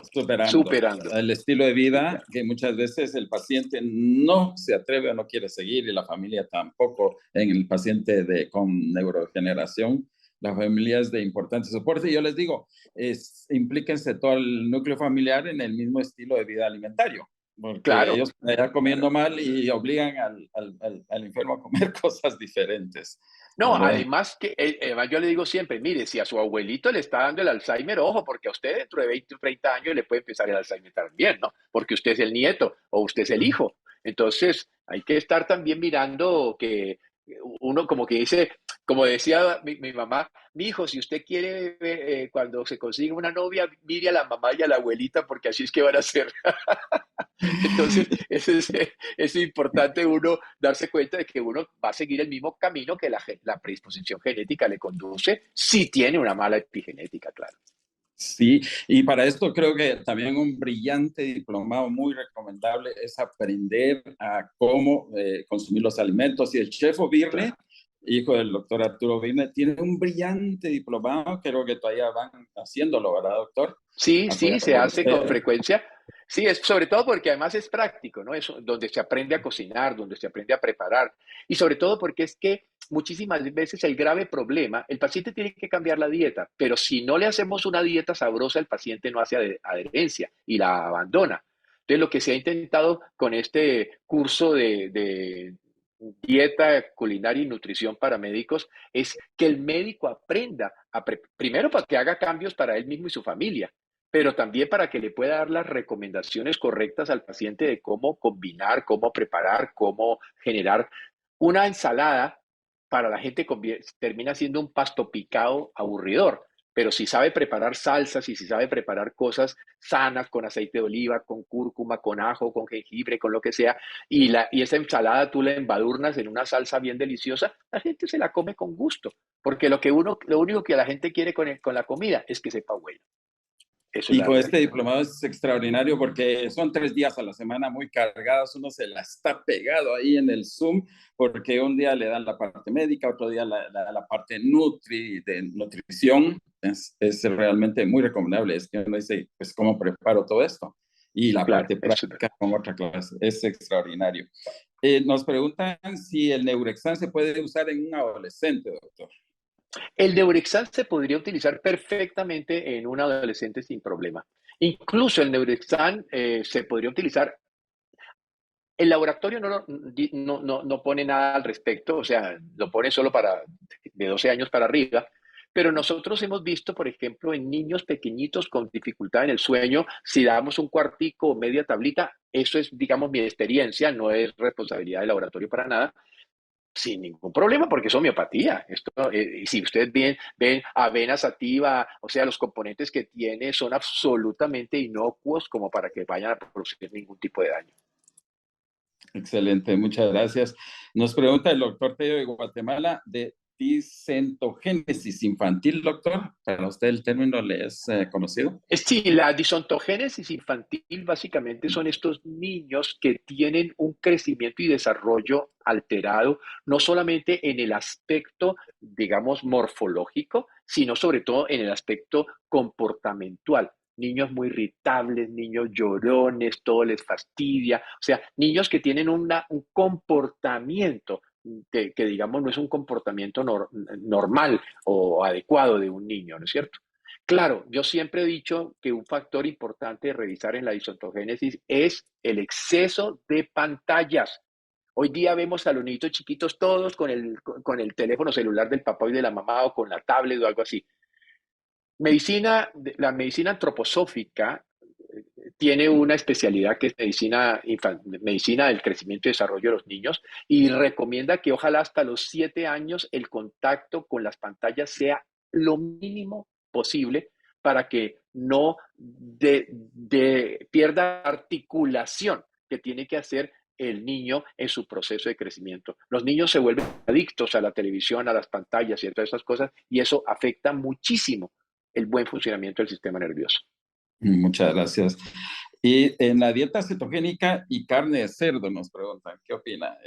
¿Nos estamos refiriendo a carne de cerdo?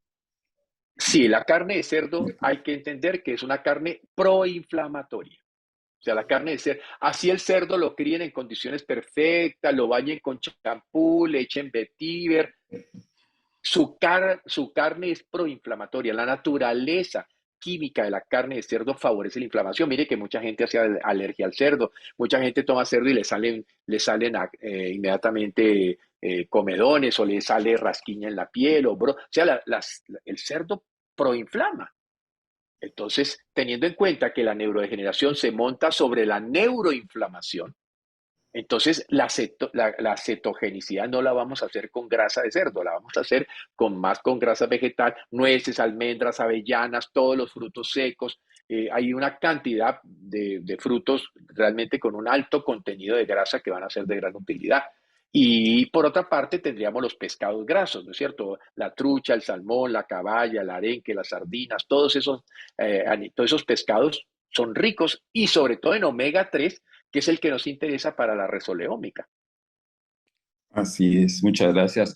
A mí me fascina la combinación Traumel-Linfomiosot, creo que es una muy bonita práctica para el tema de la resoleómica, doctor.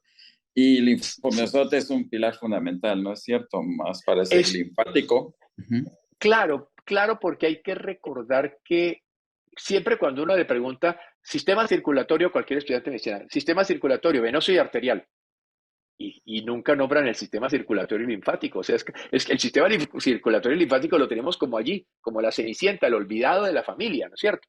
Y resulta que toda molécula mayor de 10.000 Armstrong solo puede ser eliminada por vía del sistema linfático. Y hoy día que tenemos esa inmensa carga de macromoléculas tóxicas, pues entonces tenemos que entender que es absolutamente clave y fundamental estimular el drenaje linfático. De hecho, en medicina alopática prácticamente no hay nada. Hace ya más de 50 años, Reykjavik creó este medicamento que se llama Linfomiosot, que como su nombre lo indica, ayuda de manera muy especial a activar los mecanismos de drenaje linfático, que además hay que acordarse en la estrecha relación del sistema linfático con el sistema inmunológico y con la optimización de la respuesta inmune del paciente. Muchas gracias.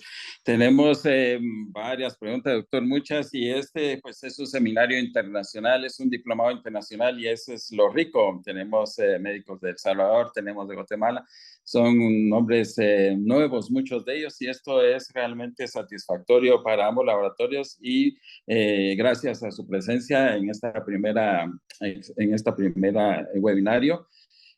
Por eso es que creo que es de El Salvador, nos pregunta cuál es esta combinación cerebrum compositum y linfomiosot. Tendrá un espacio también muy interesante, ¿verdad? En el tema de neurogeneración. Ahora, siempre que tú pienses que hay estancamiento linfático, adiciona el linfomiosot. Entonces, simplemente observa la tendencia al edema, observa la retención de líquido, observa, por ejemplo, del ombligo para abajo, en la zona de las nalgas, de las caderas, de los muslos. Es decir, mira qué tan bien está ocurriendo el flujo linfático. Ahora, hay que recordarse que si tú no caminas, que si tú no haces ejercicio, que si tú no te mueves, el sistema linfático no tiene cómo moverse, porque el sistema linfático depende indudablemente de que los músculos estén activos para que ordeñen las vías linfáticas. Y si tenés además una obesidad con un abdomen de estos prominente típico del síndrome metabólico, pues el diafragma que hace un efecto Venturi al respirar, cuando uno respira y bota, el diafragma chupa a través de la cisterna de Chili, pasa la linfa al conducto torácico para que desemboque a la aurícula, de tal manera que si estás obeso y no tenés un buen diafragma para que tengas una buena respiración abdominal, pues entonces también estás estancado y allí el linfomiosot puede servirte. Pues muchísimas gracias, doctor. Hemos mantenido un promedio de 250, 60 asistentes a este diplomado.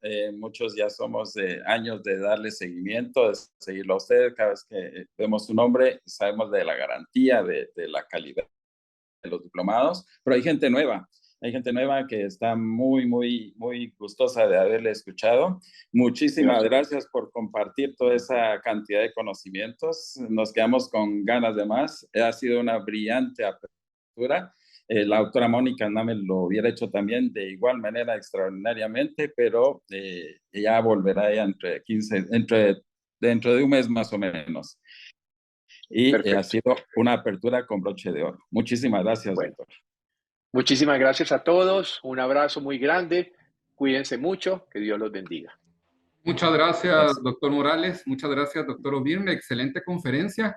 Todavía tenemos alrededor de 230 médicos conectados y queremos extender la invitación para el próximo webinar, donde tendremos el gusto de tener al doctor José Morales como conferencista en el tema medicina de biorregulación de sistemas en la red cardiovascular.